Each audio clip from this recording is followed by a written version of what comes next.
Hello everyone, if you're trying to play Hytale and you keep getting this error applying update to game, error downloading patch 0, then you have come to the right place because in this video I'm going to show you how easy it is to fix this annoying error on Hytale easily. So first off, what you're going to do is you're going to open up your start menu and you're going to write here view network connections. And here you're going to select your network connection. Here if you're on an Ethernet connection you should have Ethernet, and if you're on a wireless connection you should have WLAN.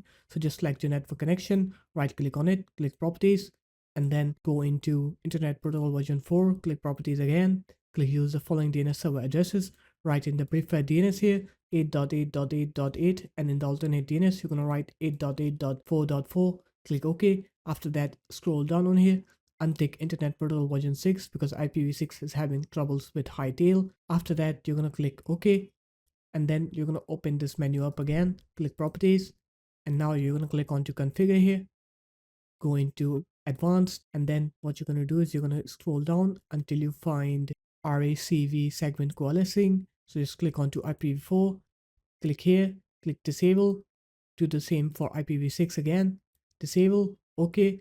And after that, what you're going to do is you're going to open up your start menu again, and now you're going to make sure that your date and time is in sync with the internet. So just open up your start menu, right here date and time, and then select your time zone. After that, click set time automatically and then click sync now. Wait for it to sync. Once it's done syncing, now the last thing that you need to do is you're going to restart your computer.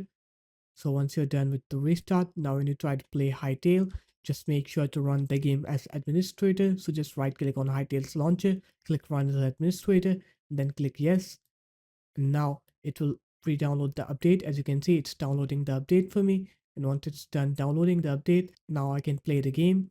So there it is guys, that's how easy it was. If you guys found this video helpful, make sure to leave a like, comment and subscribe to the channel, and I'll see you in my next video. Peace.